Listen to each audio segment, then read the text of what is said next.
in the corner of the basement of the house half a block down the street from Jerry's Bait Shop. You know the place.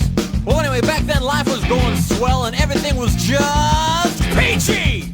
Except, of course, for the undeniable fact that every single morning, my mother would make me a big old bowl of sauerkraut for breakfast. Big bowl of sauerkraut! Every single morning! It was driving me crazy! I said to my mom, I said, "Hey, Mom, what's up with all the sauerkraut?" And my dear sweet mother, she just looked at me like a cow looks at an oncoming train. And she leaned right down next to me. And she said, "It's good for you!" And then she tied me to the wall and stuck a funnel in my mouth and force-fed me nothing but sauerkraut until I was 26 and a half years old. That's when I swore that someday I would get out of that basement and travel to a magical, faraway place where the sun is always shining and the air smells like warm root beer and the towels are oh so fluffy. Where the Shriners and the lepers play their ukuleles all day long and anyone on the street will gladly shave your back for a nickel.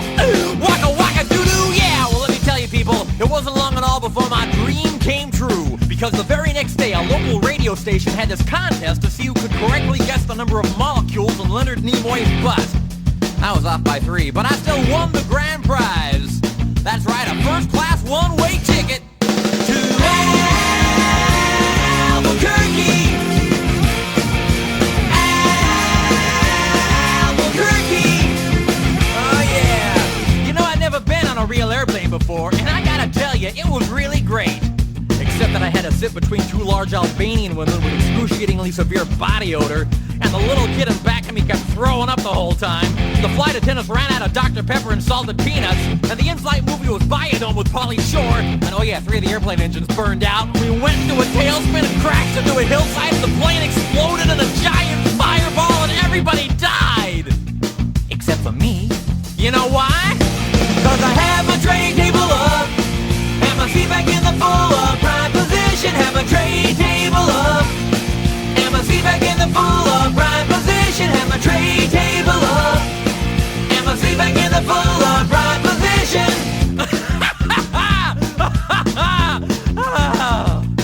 So I crawled from the twisted burning wreckage. I crawled on my hands and knees for 3 full days, dragging along my big leather suitcase and my Garmin bag and my tenor saxophone and my 12-pound bowling ball and my Lucky Lucky autographed glow-in-the-dark snorkel. But finally I arrived at the world-famous Albuquerque Holiday Inn where the towels are oh so fluffy and you can eat your soup right out of the ashtrays if you wanna. It's okay, they're clean. Well, I checked into my room and I turned down the AC and I turned on the SpectraVision and I'm just about to eat that little chocolate mint on my pillow that I love so very, very much when suddenly there's a knock on the door. Well, now who could that be? I say, who is it? No answer. Who is it? There's no answer. Who is it? They're not saying anything. So finally I go over and I open the door and just as I suspected, it's some big fat hermaphrodite with a flock of seagulls haircut and only one nostril. Oh man, I hate it when I'm right. So anyway, he burst into my room and he grabbed my lucky snorkel and I'm like, "Hey, you can't have that! That snorkel's been just like a snorkel to me!" And he's like, "Tough." And I'm like, "Give it!" And he's like, "Make me!" And I'm like, "Okay." So I grabbed his leg and he grabbed my esophagus and I bit off his ear and he chewed off my eyebrows and I took out his appendix and he gave me a colonic irrigation. Yes, indeed, you better believe it.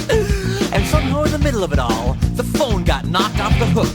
And 20 seconds later, I heard a familiar voice. And you know what it said? I'll tell you what it said. It said, "If you'd like to make a call, please hang up and try again. If you need help, hang up and then dial your operator. If you'd like to make a call, please hang up and try again.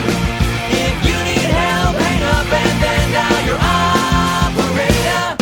In Albuquerque, Albuquerque. Well, to cut a long story short, he got away with my snorkel.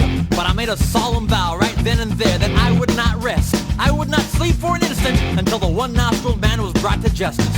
But first I decided to buy some donuts. So I got in my car and I drove over to the donut shop and I walked on up to the guy behind the counter and he says, "Yeah, what do you want?"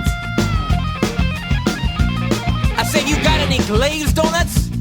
He said, "No, we're out of glazed donuts." I said, jelly donuts? He said, no, we're out of jelly donuts. I said, you got any Bavarian cream-filled donuts? He said, no, we're out of Bavarian cream-filled donuts. I said, you got any cinnamon rolls? He said, no, we're out of cinnamon rolls. I said, you got any apple fritters? He said, no, we're out of apple fritters. I said, you got any bear claws? He said, wait a minute, I'll go check.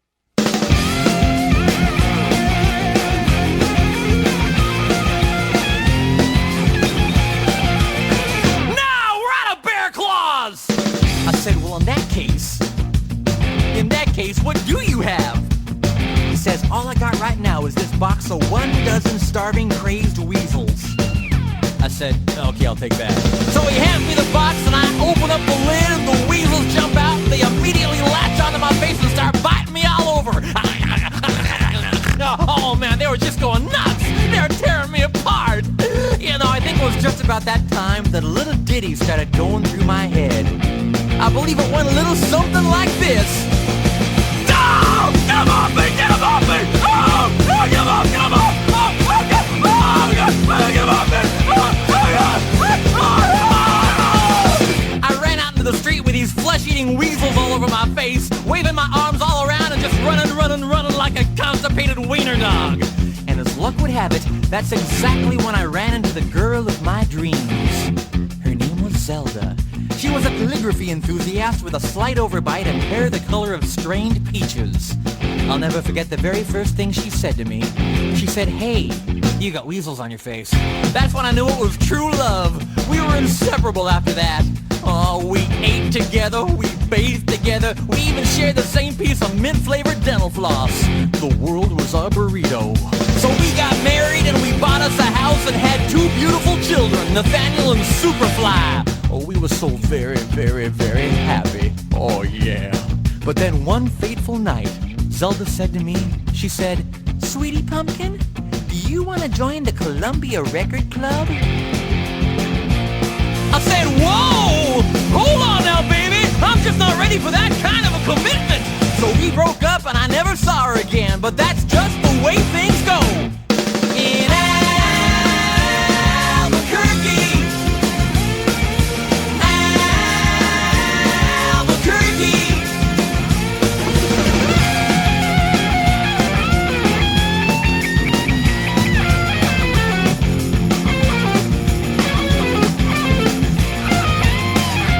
Things really started looking up for me because about a week later, I finally achieved my lifelong dream.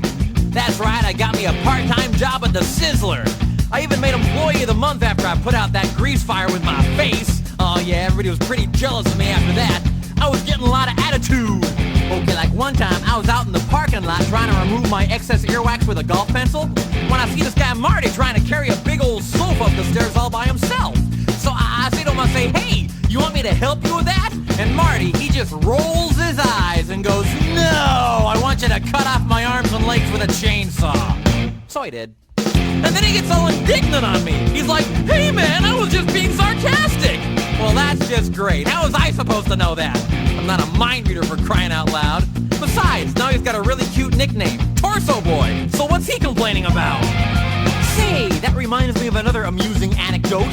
This guy comes up to me on the street and he tells me he hasn't had a bite in 3 days. Well, I knew what he meant, but just to be funny, I took a big bite out of his jugular vein. And he's yelling and screaming and bleeding all over, and I'm like, hey, come on, don't you get it? But he just keeps rolling around on the sidewalk, bleeding and screaming, ah! Ah! Ah! You know, completely missing the irony of the whole situation.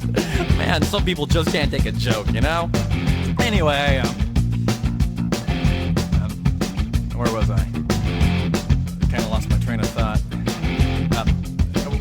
Okay, anyway, I know it's kind of a roundabout way of saying it, but I guess the whole point I'm trying to make here is I hate sauerkraut! That's all I'm really trying to say. And by the way, if one day you happen to wake up and find yourself in an existential quandary, full of loathing and self-doubt and racked with the pain and isolation of your pitiful, meaningless existence, at least you can take a small bit of comfort in knowing that somewhere out there in this crazy old mixed up universe of ours, there's still a little place